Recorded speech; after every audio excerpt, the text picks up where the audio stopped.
Welcome to the return slot of horror, a podcast set in the basement of a video store, a place where your hosts, Mickey and Michelangelo, hang out after hours, enjoy spooky cocktails, and can't seem to wax poetic enough about their love for horror films. We invite you to grab a drink, be careful on the stairs, and join us on our journey through the many subsections of our little video store. And don't be the last one left in the basement at the end of the night.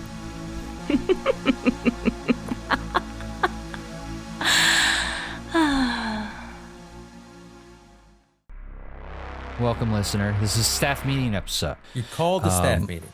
We got a staff meeting tonight. This is a little different than our usual episodes. I got Mickey down here as per usual, my amazing co-host and editor of podcasts, and of course we have the voice of the return slot of horror, the amazing Molly. Thank you for joining us this evening. Hello. That's the voice. Thank you for being here. Happy to be here. So tonight's a big night. Mm-hmm. So something that Mickey and Molly do at their place is like a big movie night out in their courtyard. Or live in an old mansion. Well, if the weather is right, we're going patio style, blowing up an inflatable giant screen and watching movies. Yeah. Throw on a little flick. Yeah. Well, tonight is a perfect weather night. It's a perfect summer night with the fire crackling and the Jiffy-Pop going and all that stuff. We just closed up the shop. We're doing a quick meeting to figure out and decide what movie we're going to watch as a group outside on this perfect summer evening. Now, let me ask you this real quick. I did get some jars to catch lightning bugs. For a second, you were going to say you got jars to catch our farts in, and I was like, "That's going to be so fun." We did that as a Christmas gift to one of our friends last year. We gave them farts of each of our family members and labeled them. Did you really fart in a jar? We actually, all of us farted in one jar. Which, and listener, if you're go interested in a Mickey or a Molly fart in a jar, you can order that on our website. I think this is going to get really uncomfortable probably for make some Molly. real money. Yeah, I think Molly probably would actually be the one that people are like, yeah, I'll pay $500 for that fart. And we're like, people are like, we're just completely ignored, just crickets on us. Now, I'm gonna get jealous of the people wanting to buy Molly's farts, but not because she's my wife, but jealous because I want them to want my farts more. Yeah, we all know. We all know what you're talking about. Parfum. Is it inhumane to put the lightning bugs or fireflies in the jar? Are we like, I remember as a kid, I used to do that, and I used to smush their butts, not realizing I was killing them. Yeah, and that rub it. Ew. Well, that's definitely a no. Would you want your butt smushed like that? Oh, yeah. Speaking of farts and jars. You want somebody to smush your butt and then smear it on something? No. Oh, yeah. A summer night and a good movie with some lightning bugs. Love me some lightning bugs. Now, we are talking about, so that we can pick out a horror movie that is just like, the essence. Either this horror film takes place at summertime or it somehow invokes whatever summer vibes mean to you. Yeah. You might call it the fart in the jar of summer horror movies. It captures the essence. It captures, it's like summer farted into a jar, and then we're going to share that with everybody. Exactly. It's very, make it sound very appetizing. Sprinkled with some lightning bugs. Oh, wow. Sprinkled with some smushed lightning bug butts. Yeah. No, I don't want to smush them. Now, we got to fill up a cooler with beers and sodas and stuff. Oh, yeah. What are we going to have to drink this evening, Molly? Ooh, I'm having a local spirit. It's from Boyd and Blair. They do like pre-mixed cocktails. It's a new flavor. It's vodka with hibiscus and lime, and it's a little sour, but it's red. It's beautiful. Super refreshing. It's delish. That sounds great. Mickey, what do you got? So for me, representing Pittsburgh, the city where I raised my children and family, and I'm coming in with General Braddock's. Braddock's. That sounds serious. Oh, it's serious. Not that serious. It's serious. But it's an American IPA, soft and balanced. It's only a 6.8%, so it's above your ales and your pills, but below your like Imperials. So freaking delicious. And shout out to obviously George Romero and the folks from Braddock. Love them so much. Where Martin was shot. This is Brew Gentleman, a brewery just right in the heart of Braddock. Speaking of Martin, we have a YouTube episode out for that, so go check that out. Now, does this IPA have tons of lactose in it? No to lactose. Ensure that it'll be gassy for the jar? It's summertime, buddy. Oh, okay. Okay. There it is. One of those. There, yeah. Someone Okay. figured out how to use the soundboard. Michelangelo found sound effects. No. It's like when a boy hits puberty and discovers his penis for the first time. It's like, this is what you're going to play with it too much. Yeah, I Please, know all leave it about alone. that. Leave it alone. Let's get to the do movies. it. But before that, I'm just drinking some in honor of our friend in Canada. I'm drinking Labatt Blue. Oh, that's sweet. I love it. Yeah. Our friend in the north thinks it's ridiculous that I like it. I guess it's the equivalent of me being like someone being obsessed with Budweiser, but you know, I whatever. think a lot of I people like it. might think good it's summer ridiculous. drinking. You don't find Labatt Blue to be an exotic I mean, drink from a you know? foreign country that speaks French. No, I love the idea of like the low entry point beer of any area. Like, I love Spotted Cow. I love Iron City. I love Old Milwaukee. It's Rheingold. Olympia. Rheingold. But whenever, Olympia, Natty Bow, I like having the what might be called trash beer of their area because it makes me feel accustomed to the people. Really, like a man of To the be people. clear, we don't you- consider it trash beer. We don't consider trash beer. Heck no. But I think that's because we're men of the people, Michelangelo. We are of the people. with your brew gentleman, General Braddock. Yeah, you got your beer's way I too don't- fancy to be Also, considered. it comes in of the people. a tall, slender black can. Yeah, I know. It's no slouch. Might as well be drinking out of a shoe. I don't know. I don't know what it means. I don't know. You mean like champagne out of a Like a breast Of a- glass, of you a- know, yeah, a the little, coupe, the coupe. Marie Antoinette Oh, coupe. actually, I almost came in with one of those, but yeah. it wasn't big enough to hold all the drink I wanted to you drink. Need a larger breast. I needed a It's larger you need boob. an Elvira I needed I needed a big booby dark glass. Yeah, so I Marie did. Antoinette's not enough So I for did. Molly. So let's, Get to the Molly, movies. real quick. Movies we already either have YouTube episodes or podcast episodes of. All great summer picks that we decided not to talk about tonight. On YouTube, we have Friday the 13th Part 3, The Lost Boys, Silver Bullet, Sleepaway Camp, and Martin. All great summer picks. And then our podcast episodes, we have Arachnophobia, X, The Wicker Man, Texas Chainsaw Massacre 2, Return of the Living Dead, Cruising, Creep Show, The Mist, The Night House, Killer Clowns from Outer Space, Cujo, Green Room, The Burbs, The Burning, and Madman.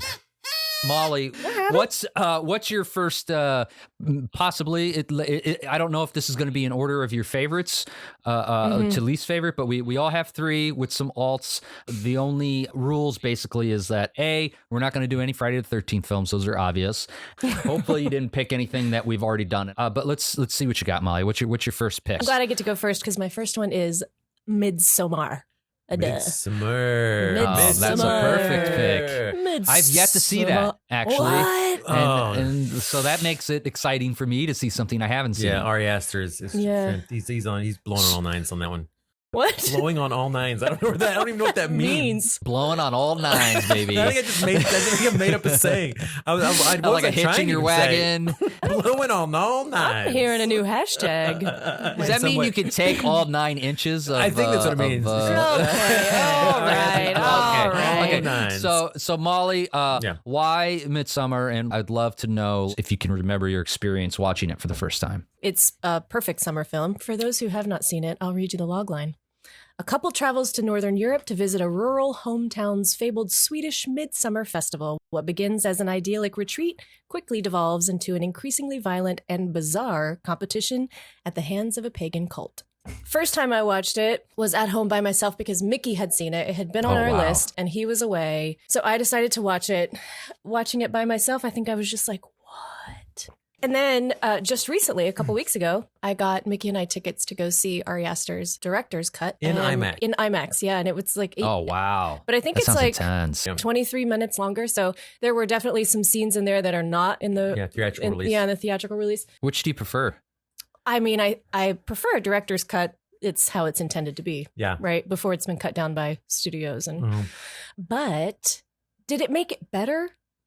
I don't think it made it a better film because it's already a good film. But it definitely was different. And it also gave a little insight Mhm. into the characters. And there's also a scene that was very funny. Mhm. that was cut completely. I was like, this Funny, is like, new. comedic This is scene. new. I was like, what? This is so great. A moment of levity that you're not expecting. If I can weigh in, I know this is your pick. I think go see the director's cut. I actually think If you can, I don't know if you. I don't know if it it's enriches still available. the storyline of characters that they underwrite in the theatrical release, and I think that they add a sense of humor that's not in the theatrical release. Mhm. And it also adds an element of understanding to the main characters too. For sure. Yeah. Oh yeah. So can I ask you? You said it was like the perfect summer film. Oh, For those who haven't seen it, what do you mean the perfect summer kind of film? it's a summer horror, but it's not a slasher. I don't love a slasher gory film. It has human elements. I do like a horror film that is light and bright, and it is very much aesthetically very- light and bright. Everything takes place in the daylight. So So different from it does make you F13. feel, especially if you're watching it in summer and you're seeing them. Everybody's outside. There's flowers. It's beautiful. bright daylight. It's almost white. It's almost overexposed. It's like right on the line of overexposure for a lot of things. Mhm. But I just think it's done really well, and it just gives you that sense of darkness while watching it all in the light. That juxtaposition, yeah, for Mhm. sure. And now, if we end up going with that, which version would we be watching? I kind of feel like if you're introducing a film to someone, usually the theatrical release is the way to go, just because it's like. I mean, I always kind of feel like director's cuts are more of a like, if you love this, it's good to see more of it. I would just watch the director's cut. Watch it as it's intended to be. Okay, I would trust your guys' opinion on a matter. Now, Mickey, what do you got? What do you got for us? What's your pitch here? Well, I'm gonna come out with what I think is probably the most like, okay, of course, that movie's picked, but you get 3 questions to ask me and see if you can guess this film. Okay, Ooh. is it Jaws? Fucker, you fucking suck. Are you kidding me? Are you kidding I mean, me? if you- the most Are you obvious kidding pick. me? It's the summer horror film. If you it's Google the search greatest summer horror film, Jaws is number one on every list. I love that. Not either. Your question wasn't even like, give me a hint. Your question was, it's Jaws. Is it Jaws? I'm like, yeah, It's Jaws. It's absolutely It's gotta be Jaws. Jaws. The greatest creature feature outside of maybe Godzilla or King Kong. And I do love, the Gill Man. I love, the Wolf Man. I love them too. But Jaws is the movie that made people scared to go into the water. It's a massive It's summer me. blockbuster. To this day. It goes beyond being a horror film for a lot of people. Some people don't even see it as a horror film. They see it as a great film, period. It's one of those, like, you sometimes get movies that transcend genre. Oh yeah, it's hybrid for sure. Yeah. And I just love it so much. It's our little local theater. Sometimes we'll put it on, and we've not gone and seen it there yet, but I'm so desperate to go see it there. So my kids can see Jaws in an actual movie theater. I've never That would seen be it in a amazing. movie theater ever. Me too. I've never seen it in a movie But theater. I love the characters. Richard Dreyfuss. To me, Yeah. that is a movie that just feels like summer. 4th of July, Yep. the beach. What can you say about it that hasn't been said? It's probably the greatest summer Summer horror of horror all film. Yeah, time. yeah. You know what I mean? It's Yeah. definitely in the discussion. It's And, crazy good. Spielberg. Yeah. The film is near perfect against all the odds. There are very few films that you can just like hum a bit of the soundtrack and you automatically know it's like, that's Jaws. I just love it. I've been scared in the bath because of that movie. Yeah. When I hear the It's music, I ruined tense the up. ocean and the sea for me. It's ruined the ocean for a insane. lot of people. I can never just enjoy the water, even in a lake, Because of without the Jaws. fear of something getting me. I also don't need Jaws for that. I'm scared of that already. You So were it scared just prior. You makes don't it need worse. Jaws. If we don't pick Jaws tonight, the only reason why we wouldn't pick it is because we've probably all seen it 100 It's times. been so done, yeah. You know? And but it's a good. It's in a crowd. That's how you start There your are summer. places where you can That's where how you they'll start your summer. screen it like at a lake or something, and like you can be in the water and watch the movie. It would be so so adds fucking such an terrifying. element. No, thank It's gotta you. add such an element. You're just like, oh, I'm in the water. I Yeah, cannot no, imagine how no amazing that thanks. would be. I would love that. I'd be so scared. No, because it's Yeah. probably going to be at night. Plus, you get all pruny. yeah, You you would get all get pruny. pruny. Yeah. It's shrinkage. You get shrinkage. A little Seinfeld. Okay, I think that's a great pick. Speaking of creature features, man, it was tough. We have about 20 films that we've talked in depth about that would qualify for this. Then I have a list of 18 other picks on top of my 3 picks plus 1 alternative. So it's just trying to narrow it down was like, oh my God, This the is- anxiety. Okay. Let's hear it. What Okay, is it? so let's see if you can guess mine. It's a summer creature feature, and it has a connection to the Friday the 13th films. It's a summer creature feature. Can you with guess the what it connection to is? Friday the 13th films. This is definitely like the epitome. It's almost an homage to creature features and B movies and drive-in films, which is like go hand in hand with summer. Was it made in the 80s? It's the first thing in the decade after the 80s. So it's like so the 90s. probably shot in 89. It's 1990 is the release of this film. Homage to the creature feature. And it's got a connection to Friday the 13th.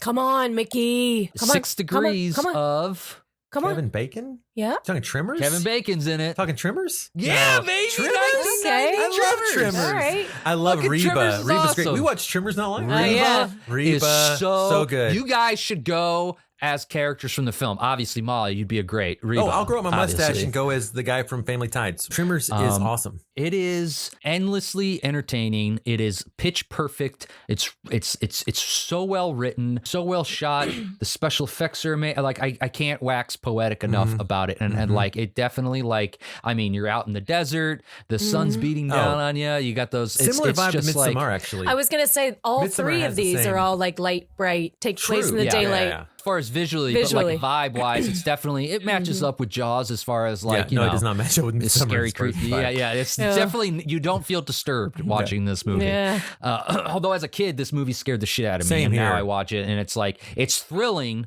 This was a massive hit on home video. Oh. It was the highest rented film of 1990. Holy It shit. did not do well in the theaters, but it crushed it on television at video stores. I believe it. And this is a baby you can pick up on VHS, Beta, Laserdisc, and if you want something current, Arrow Video has a special release on Blu-ray as of 2020. Great. So that's my first pitch. I just want to add one thing to that pick. I as a kid watching Trimmers. So you ever play like lava on the ground where there's like lava on the ground? Oh, Of yeah. course. We played the game, but we played it Trimmers. So we'd like have to like quickly like scurry, quick, get on there, make no noise. Shh. It's vibrations, perfect. bro. Yeah, the vibrations. I love that pick. That's Molly. a great song. Yep. Thank you. Molly, what's your second pitch here? So the second one I have on my list is Us, which I think I've said before for something else, but Oh, That's I've a seen great that on a summer lot pick. of lists. I haven't. It's a That's great another one I summer pick. haven't seen. what? I very much like the humans are the people are the bad guys, I guess. Very psychological. You have to watch it twice. And at the end, once you find out, if you go back for a second watch, you watch it with a whole new perspective. I And it's agree. I love a film it's like that. kind of incredible. You know, because then you're like, oh my God, that's so brilliant. There's so many smart things layered throughout. And yeah, great pick. And also, I shout out to Lost Boys. The opening scene of Us is shot in that Santa Cruz pier. It's amazing. Yeah, The Lost Boys is that's a perfect summer pick, but we're not discussing Right. it only because we've talked about it already. But getting a shout out because of Us. They share so much DNA in that opening Yeah. sequence of Us, because even when they walk on the pier for the first time, Mm-hmm. they mention they're shooting a film here about vampires. And it's like, oh. Is it set in that time it is. period? That first scene is. It's set. Oh, really? It's set the I did month not know they're this. shooting Lost Boys. I didn't know this either. Yeah, no. It's a very subtle Easter egg in like the first 15 seconds they mention it. It's just a fun Jordan Peele style of thing Yeah. to throw in. It's also not. Now It's not a light and bright. No. But it's totally summer because they're on their summer vacation. Yeah. so that's the tie-in. It's set in the summer. Oh, and Yeah, they're going on vacation. That's the big thing, is that they're taking their kids to their summer getaway. That's Mm-hmm. great. Mhm. But man, this is gonna be a tough decision tonight. Mickey, what's your number 2? My number 2 is a film that I saw for the first time with Molly on a rental. It's called It Follows. Oh, yeah. Oh, that was one of my alt picks. It Follows. I love that movie movie. is fucking awesome and done so well on a low budget, first time film director. It's badass. A lot of people It's a refer to it as technical masterpiece. Yeah, it really is. A lot of people refer to it as the STD horror film. That makes sense. Wait, It It what makes does is. that sense. It even is. mean? Just it's an analogy for an STD because you pass it through. Like in the same way in The Ring, they pass it through Without the videotape. spoiling. Oh. Yes.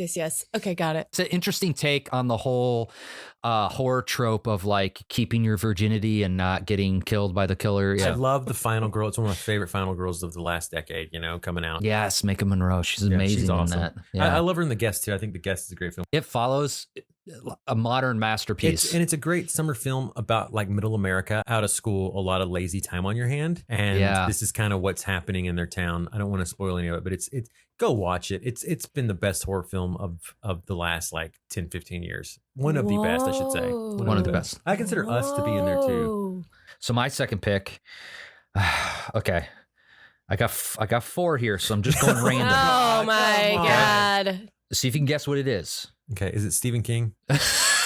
Hey, it is Stephen King. I knew it. It is Stephen King. Okay, but can you guess which Stephen King it is? It's a sequel of a movie we've covered. It's a sequel It's from 1987. of a movie. Creep Show 2. The Creep Show 2. Creep That's Show it. It's 2?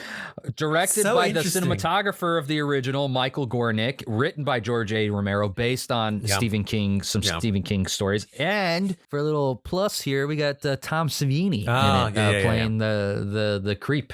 Pittsburgh. Yep. We got a lot of Pittsburgh things happening here. I like this. Now, Creepshow 2, Why? for those of you who don't know, is an anthology horror feature, and it's got 3 segments in it, but really the segment I'm focusing on for the purposes of what we're talking about is the raft. It's the teens go out, they're on the raft in the lake. Oh, is it the and there's oil? this- It's like an oily kind the of oil subs- slick yeah. thing that's like Yeah, eats yeah. people.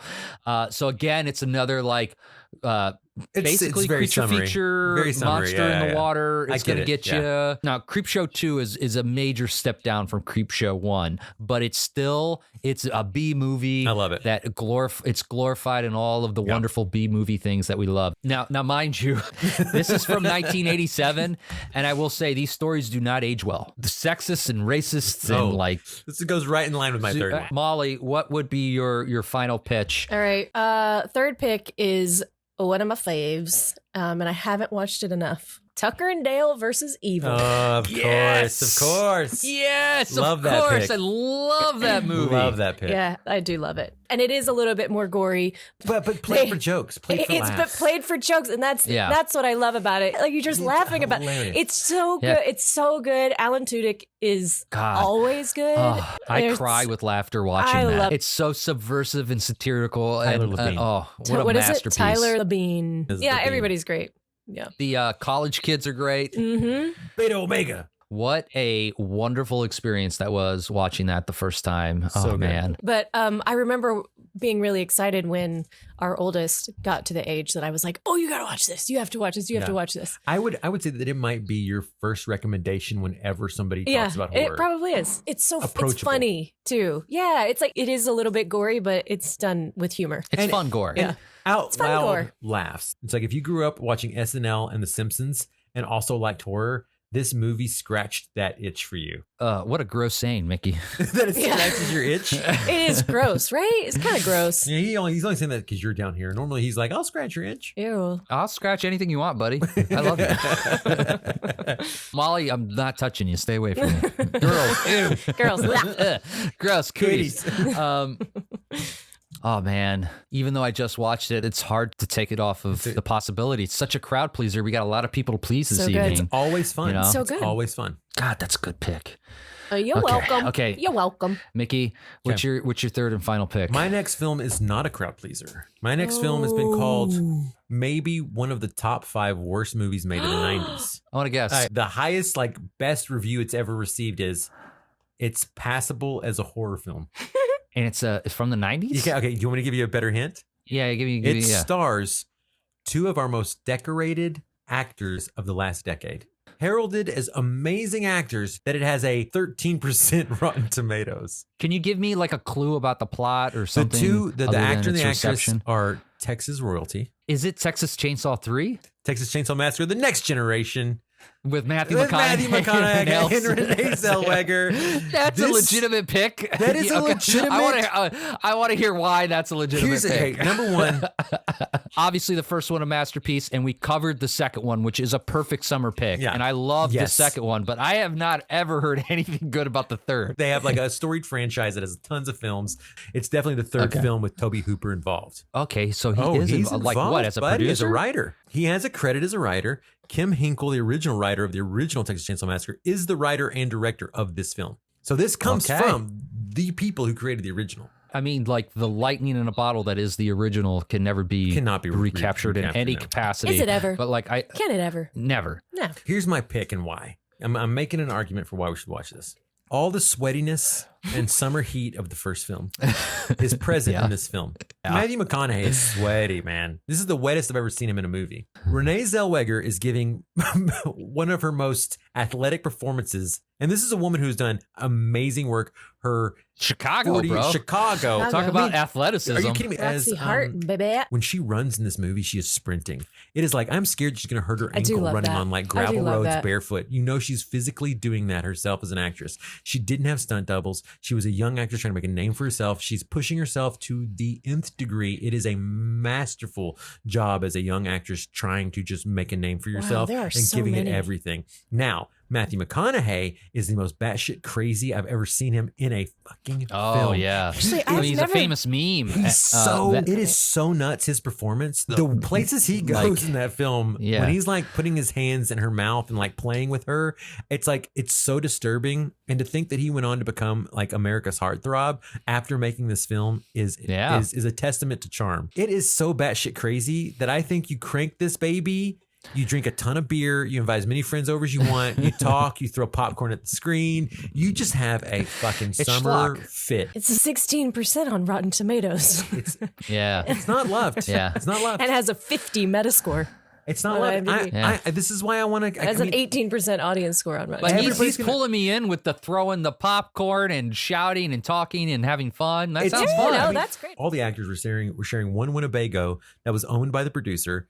So all of them are together. Renee Zellweger says, I'm sure we're breaking like every possible union law you could break. Because she's like, we were working crazy hours, hot and sweaty. Matthew McConaughey was like, it was 150 degrees in these places we were shooting because it was indoors, no air conditioning in Texas heat.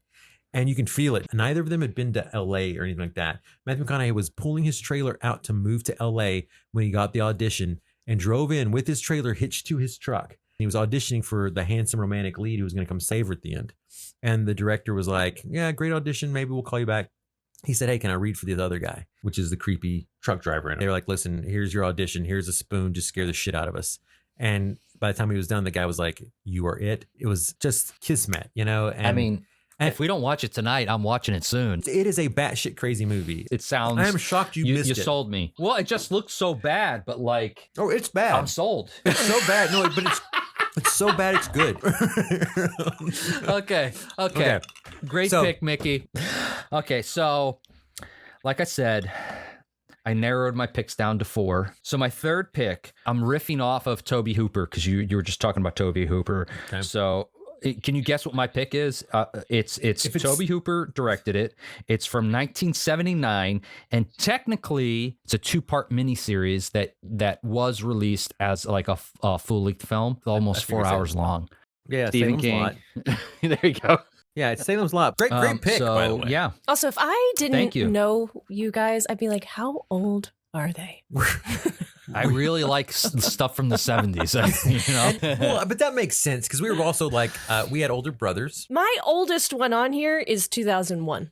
You came to horror later in your life. So to give you a little context, for me, like I only really ever connected with my father when I was a kid and a teen through late night movies he was watching. So like a lot of that was a lot of 70s and 80s stuff. So Salem's Lot, based off of Stephen King's 1975 novel. If you haven't, you really need to see Larry Cohen's A Return to Salem's Lot. It's a sequel from 1987, and it is batshit crazy. It's not good. Okay. It's not good, but it's a great Larry Cohen. Like, it's bonkers. Then TNT in 2004 did an adaptation starring Rob Lowe. Yep, Rob Lowe, Salem's Lot, yep. It just doesn't age well. It's flat. And then in 2019, New Line Cinema announced that they were doing a theatrical release based off of Salem's Lot, but like I don't know what happened to it. But anyways, it's Stephen King's. I would like to see a modern adaptation, but it's great. It's great. It takes place during the summer. Vampires, Stephen King. It's really not a good pick for tonight. It's like I said, it's like almost 4 hours long. You know what I mean? It's nuts. So Tucker and Dale it is. Can I? Whoa! So can I pitch just one more movie? One more movie? How about it? One more? We could do. Just a what quick, if we do a round of honorable mentions? We don't talk about them. We just give the title. Okay, so Molly, do you have an honorable mention? My alternates were The Descent, X, Maxine, Jeepers Creepers, and In a Violent Nature. Okay, what are your 3 alts? My last 3 alts are Cabin Fever, The Final Girls. Yeah. and Children of the Corn. Yeah. All right, Michelangelo, your alternates, and then yes, you can do one more movie. So my one alt outside of the other 17 that I won't mention is 1980s Humanoids from the Deep, Roger Corman film production, Barbara Peters. You haven't seen? No, seen Humanoids from the Deep? Haven't seen it, haven't heard of it. It is a Roger. If you like Roger Corman, this is a must see. It's an absolute must see. And watch it on Shudder. We're not sponsored by them, but you can watch it with Joe Bob. I think he interviews Corman on that episode. I can't remember for sure, but it's great. I love it. Friends. It's not just about the three of us. It's about everyone else watching the movie with us tonight. Molly, what do you think is the one we should watch? Tucker and Dale versus Evil. Look, guys, I think that the obvious choice is Texas Chainsaw Massacre Next Generation. I want to put this in your lexicon so bad. I feel like I'm the deciding fact. I can't just pick another movie, right? Because then we're just back at square one. So I gotta say, I think Tucker and Dale is gonna be the winner for tonight. Tucker and Dale, I think, fulfills the ability to enjoy a film, throw popcorn at the screen, and talk, but still be enthralled and impressed by expert filmmaking. So, listener, please join in the conversation and tell us what your favorite horror summer picks would be. And then, let's get the Jiffy-Pop popping, the beers and the soda on ice, the fire pit crackling, the wieners and the s'mores ready to roast. And let's get going with this. Let's do it. This is gonna be such a fun summer night. I am so excited. Thank you for listening. Follow us on YouTube at the Return Slide of Horror Podcast, or on social media at the Return Slide of _Horror Pod. The Return Slide _ of Horror Pod. Wait, is that it? Or, oh God, somebody punched him in the throat again. Okay, that's it. Okay, we're done. Yeah, let's go watch this movie. Let's go. Okay, Just bye. Google it. I'm firing on all nines.